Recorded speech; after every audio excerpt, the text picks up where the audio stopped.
Oui, je parle comme le père Fouras, car ça me fait penser à Merlin. Et comme nous sommes dans la forêt... Et j'ai pas un petit air de Renault, là? Le Mistral gagnant. La relève est assurée, ça y est.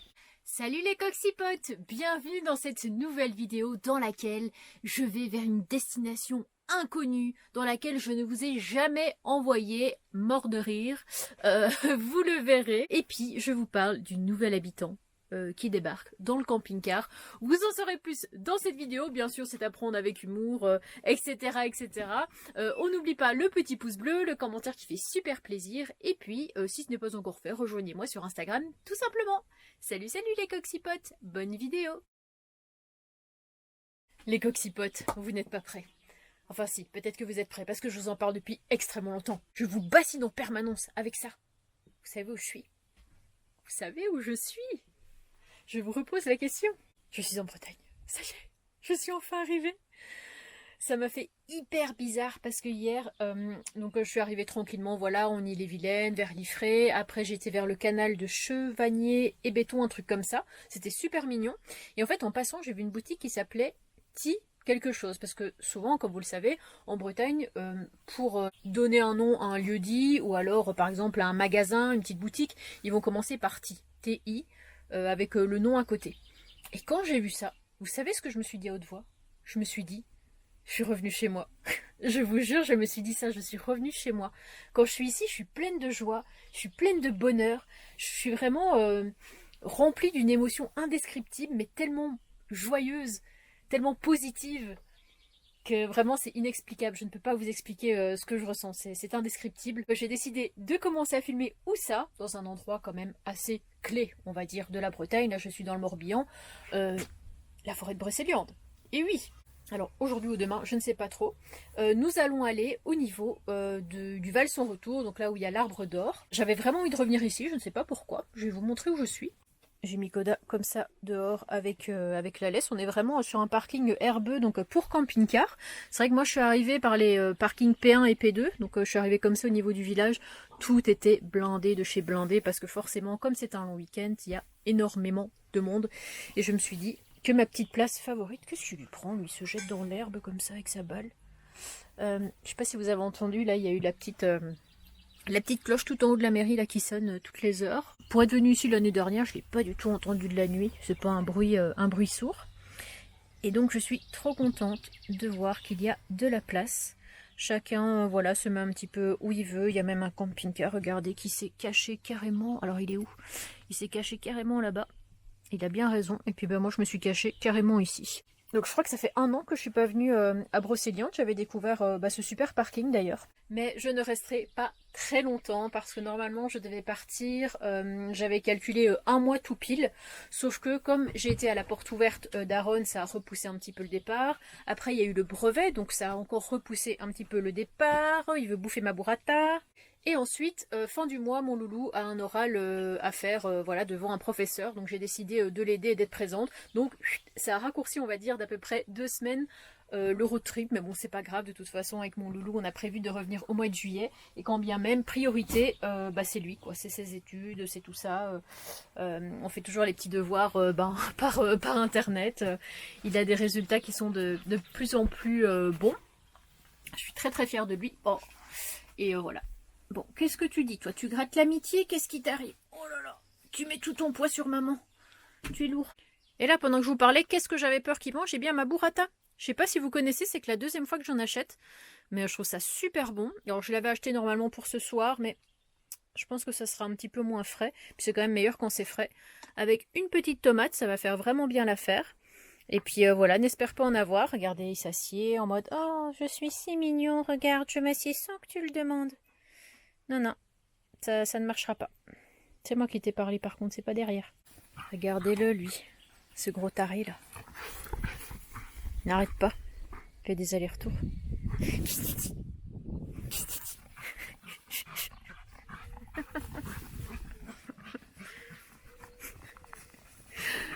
Oh là là, oh malheur. Tu me donnes le tournis, là, à courir comme ça. Regardez, je vous montre où je me suis garée. Juste là. On est quelques vannes et camping-cars. Et on va se diriger vers le Val sans retour. Alors j'étais déjà venue l'année dernière, enfin revenue. Et il faut savoir que la première fois que j'ai voyagé avec mon Opel Corsa, hein, je vous avais déjà raconté ma toute petite voiture là, j'étais pliée en deux à l'arrière d'ailleurs, mon tout premier road trip, eh bien, première chose que j'avais visitée, c'était ici, la forêt de Brocéliande avec l'arbre d'or. Regardez, ici on a les maisons typiquement bretonnes. J'allais vous dire que tout à l'heure en arrivant ici, c'était blindé de chez blindé. Bon là, il n'y a plus personne et je me demandais pourquoi une rubalise. Eh bien demain, nous avons un vide-grenier. Donc ça nous fera un petit divertissement, c'est bien. Je pense que très sincèrement, je fais bien de faire le Val sans retour maintenant. Parce que demain, ça sera noir de monde. Je suis même déjà contente d'avoir une place au niveau du spot où je me trouve. Je crois que la rando dure à peu près 2 heures. Il est 19h40. La fille qui fait rien comme les autres. Donc si mes calculs sont bons, on sera rentré avant la tombée de la nuit, je l'espère. Regardez-moi cette bâtisse. Incroyablement belle. Ça doit être vachement vieux ça. Hein. On dirait un ancien donjon avec une partie à colombage comme ça. Donc en fait c'est une boucle. Et bon, ça dépend où est-ce qu'on se place. Là, on la commencerait par la fin parce que forcément, on va faire tout un truc comme ça. On va redescendre et la fin de la balade, ce sera l'arbre d'or. Donc en fait, ça va peut-être vous pousser à rester jusqu'à la fin de la vidéo pour voir de quoi je veux parler si vous connaissez pas l'endroit. En tout cas, j'ai trop mal aux pieds. J'ai pas très bien choisi mes chaussures pour partir en rando comme ça. Si c'était des vrais Converse, ça va, mais en fait, c'est les trucs... vous savez, les chaussures à 10 balles, là, un peu bas de gamme.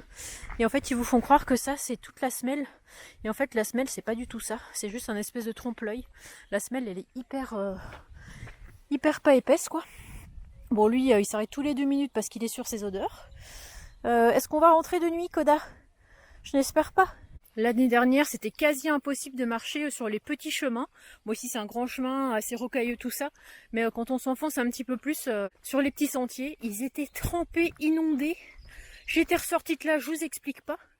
Mais cette année, c'est tellement sécos que c'est sec. Hein. Je veux toujours inventer des formules, alors que non, c'est juste sec. Et c'est vrai que même si c'est archi touristique, hein, on va pas se mentir, forêt de Brocéliande, c'est quand même l'un des piliers, on va dire, de la Bretagne, pilier au niveau des visites. J'aurais pu dire le Mont-Saint-Michel, mais le Mont-Saint-Michel n'est pas breton. Voilà, je sais que ça déplaît beaucoup aux Bretons, mais voilà, c'est en Normandie qu'il se trouve. Et j'ai toujours aimé, je sais pas, il y a une ambiance, il y a déjà juste, vous voyez, le tombeau de Merlin, le hautier de Viviane, le miroir aux fées, la fontaine de Barenton, le chêne des Indrés, le chêne à Guillotin. Oui, je suis une vraie rubrique encyclopédie de la forêt de Brocéliande, mais de la Bretagne aussi, parce que j'ai l'impression que j'ai déjà fait tellement de choses.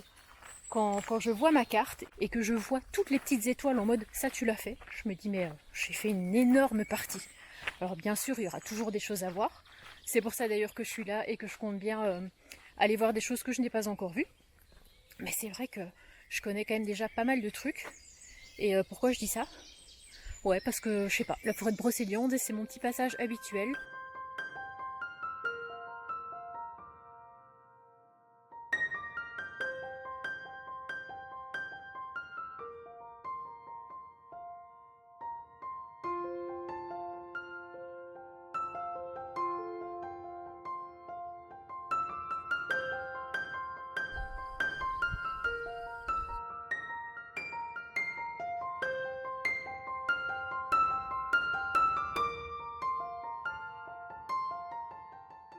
J'ai vraiment du mal à m'imaginer ici, il y a 4-5 heures de ça, le monde qu'il devait y avoir sur ce chemin.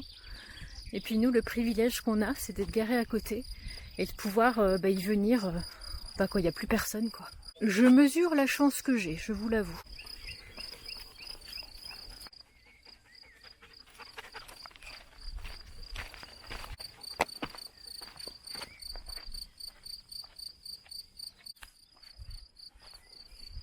Écoutez, là on est en train de descendre et je suis super surprise parce qu'on est déjà arrivé au niveau du miroir aux fées.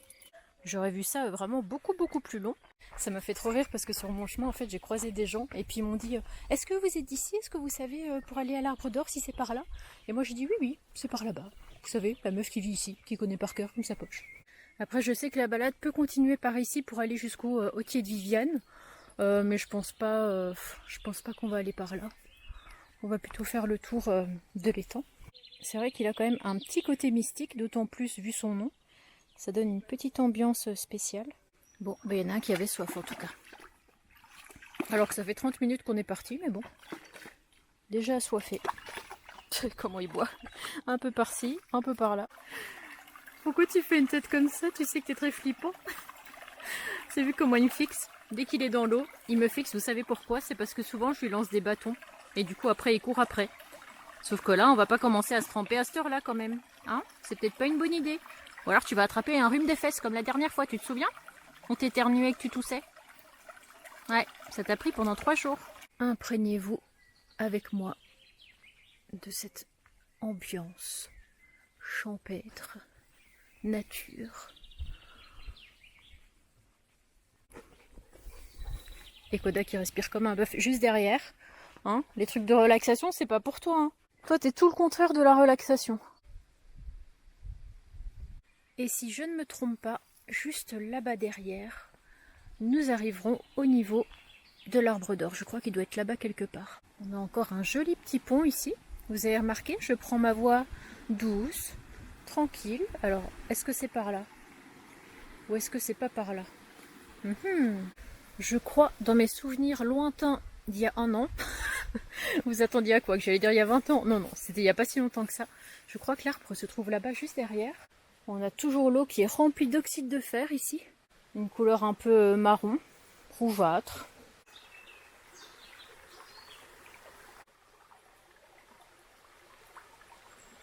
Bon, vous ne me croirez pas, mais je crois que je me suis perdue. Il y avait la rivière, ça disait d'aller à gauche. Moi, j'ai été à droite. Esprit de contradiction. En fait, je crois qu'il fallait vraiment que j'aille à gauche. Où suis-je? Que fais-je seule dans ma forêt à 20h30? Bon, c'est bon, j'ai retrouvé mon chemin. Je vous ai dit des bêtises. Alors ça, c'est pas du tout le miroir au fait. C'est vrai que ça y semble vraiment comme 2 gouttes d'eau. Je vais vous montrer le vrai miroir au fait, qui est, cela dit, assez similaire, je dirais. Mais j'ai réussi à retrouver le chemin. Parce qu'il n'y a pas beaucoup de réseau par ici. On va y arriver avant la tombée de la nuit.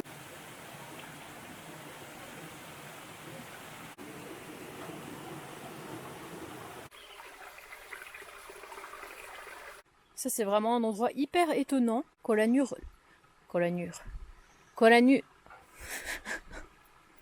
nature reprend ses droits, nous avons des arbres qui poussent dans les rochers. Enfin, qui étaient là avant, ça on ne sait pas, toujours l'œuf ou la poule, mais faites vos théories.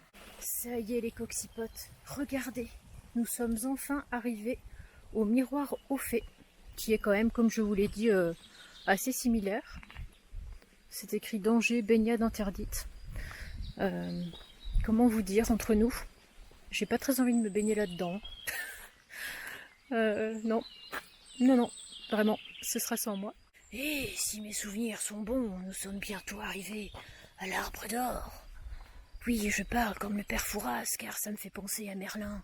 Et comme nous sommes dans la forêt... Et j'ai pas un petit air de Renault, là? Le Mistral gagnant. La relève est assurée, ça y est. Ça y est, on est devant l'arbre d'or. Mais non, je rigole. Regardez. Il est juste ici. Il est de toute beauté, on dirait vraiment les bois d'un cerf. C'est vrai qu'à l'époque, il y avait une grande incendie ici. Je ne sais plus si c'est l'année dernière ou celle encore avant. On peut voir des bois morts comme ça tout autour. Et puis en signe de renaissance, on a l'arbre en plein milieu qui triomphe. Regardez-le. C'est bien là mon bébé. À l'ombre du CC. Non mais je suis choquée. Ça recommence. L'année dernière, j'avais déjà pas compris. Mais là encore moins. Vous le voyez ce petit palmier? C'était mon ami Amaury qui me l'avait offert. 2 mois après, voire 3 mois, dans ce pot, il y avait une petite pousse. Et en fait, on s'était aperçu que comme ses parents faisaient pousser à côté un noisetier, eh bien il y avait des graines de noisetier qui s'étaient mises dedans et voilà, le noisetier a un petit peu poussé, tout ça, et à un moment donné, il a clamsé. Il y a une tige qui montait à peu près jusque là, il montait super vite, et puis à un moment donné, il a fait trop chaud et le truc est mort. Terminé, bonsoir. Sauf que là, je regarde mes petites plantes, tout ça, pas peu fière, hein, la nana, voilà, ces petites plantes qui perdurent depuis tout ce temps. J'ai cette plante-ci, je ne sais plus si je vous l'ai montrée, qui à la base n'était pas aussi grande, hein. Ça s'arrêtait à peu près à ce niveau-là. Et en gros, je l'avais recueillie parce qu'elle était complètement déterrée dans les montagnes espagnoles. Et je me suis dit, écoute, je vais la mettre dans de l'eau. Je savais pas si c'était dans de la terre ou dans de l'eau. Et on va voir au pire ce que ça va donner. Et écoutez, je l'ai mis dans de l'eau. Et là actuellement, elle pousse. Mais je vous dis pas comment. Regardez-moi ça. Ça commence même à pousser là sur le côté. Plus ici. C'est hyper grimpant. Donc à voir ce que ça va donner. Et donc bref, je regarde ça. Et là je tourne ma tête. Qu'est-ce que je vois? Regardez. Regardez, il y a encore un truc qui est en train de pousser dans ce pot. Alors vous allez pas me dire que c'est encore les espèces de semences de noisettes qui, 1 an et 1 mois plus tard, soyons précis, arriveraient encore à pousser comme ça. Ou alors, est-ce que c'est possible que ce soit le palmier qui fait un autre petit palmier ici? Parce qu'il se sentirait super bien chez moi? Ça me touche, ça, dis donc. Mais comme celui-ci, regardez-moi ce cactus. À la base, il y avait 2 trucs. Il y avait les 2 trucs là. Je sais pas comment ça s'appelle. Les 2 têtes de cactus. Il y avait les 2 ici. Et après, si vous regardez bien, il y a un petit qui a poussé là. Il y a un petit qui a poussé là. Il y en a un, il s'est mis entre les 2. Il y en a un autre qui a poussé ici. Par là, il n'y en a pas. Je vais éviter de trop bouger le pot. Mais si je le retourne, hop, regardez. C'est très drôle parce que, en fait, quand on regarde de ce côté-là, comme il est tout le temps à la lumière, il est vachement vert. Et quand on regarde le côté qui est plus souvent tourné vers le mur, il est vert clair comme ça. Regardez, on a encore des pousses ici. Enfin, j'ai l'impression que les plantes se plaisent trop bien dans mon camping-car et ont réussi à subir la chaleur, la canicule qu'il y a pu avoir en juillet-août, tout comme le froid que j'ai pu subir en novembre jusqu'à janvier. Donc ça, je suis plutôt contente. Mais là, ça m'intrigue. Hein. Vraiment, je vais envoyer un message à j'allais dire Amélie, parce que il m'appelle Isabelle et je l'appelle Amélie. Je vais lui envoyer un message pour savoir, parce que on va peut-être attendre de voir si c'est vraiment un truc de noisetier ou de palmier, voir à quoi ça ressemble. Mais quand bien même, écoutez, mes plantes se sentent super bien chez moi. Parce que même mon petit ficus, alors faudrait peut-être... On la refait. Parce que même ici, mon ficus, si on regarde bien, bon, il est un petit peu, comment dire, hein, il y a un petit peu de poussière dessus. J'avoue que je n'astique pas mon ficus tous les jours. Sortir cette phrase du contexte, c'est très bizarre. Mais on peut voir qu'il y a des petites pousses un petit peu partout. Je sais pas si on voit. Mais on peut voir qu'il y a des petites feuilles comme ça qui sont un petit peu plus vertes que les autres, un petit peu plus claires. Eh bien, c'est les pousses qui ont poussé, tout simplement, dernièrement. Et puis, je sais pas ce que va devenir non plus ici mon pot avec mes cactus. Je les arrose de temps en temps. J'essaye de pas trop les arroser non plus. Annabelle se lance dans l'horticulture. Hein, je crois que c'est ça. L'horticulture. Parce que ostréoculture, c'est les huîtres. Je crois que ça doit être ça. Bon, j'espère que cette vidéo vous aura plu. Lorsque je vous ai filmé tout ça, vous avez vu, il y avait vraiment une mini Riki qui pousse. Sachez que dans mes vidéos, actuellement, il y a à peu près 2 semaines de décalage. Je vais vous montrer maintenant la tête qu'a mon... je sais pas pourquoi je parle en articulant comme ça. La dégaine du noisetier. Parce qu'en fait, je me suis aperçue que c'était effectivement de nouveau un noisetier qui poussait. En fait, j'arrive pas à comprendre comment déjà le noisetier est arrivé. Peut-être qu'il y a eu des petites semences, des petites pousses qui sont arrivées. Donc l'année dernière, en même temps qu'Amaury m'avait donné le plan de... Enfin, la pousse de palmier. Alors, il a poussé au bout de 3 semaines. Donc d'accord, machin. Il a fini par clamser, peut-être parce qu'il faisait trop chaud. Et là, 1 an plus tard, à la même période quasiment, donc le mois de mai, j'ai de nouveau le noisetier qui repousse. Comment c'est possible? Je comprends pas. S'il a déjà poussé l'année dernière et qu'il a clamsé, comment un autre peut repousser? Je sais pas, franchement je suis dans l'incompréhension totale. Pour ceux qui s'y connaissent, dites-moi. Mais regardez, comparé à quand je vous l'ai filmé, il est gigantesque. Le truc il a poussé de ouf, donc je pense que je vais faire un trou dans mon toit pour pouvoir le laisser passer. Non, j'irai quand même peut-être pas jusque là.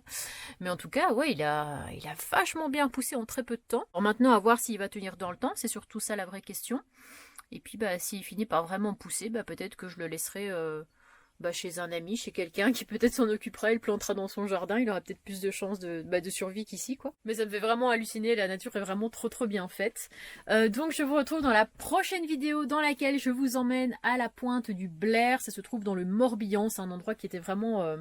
c'était la première fois depuis un petit moment que je retrouvais la côte bretonne. Et ces moments, vous savez, apaisants, calme, on entend juste un petit peu les mouettes, il y a l'eau, il y a le port avec les petits bateaux. Oh, qu'est-ce que ça fait du bien. Bref, à très vite les coxipotes. Salut, salut!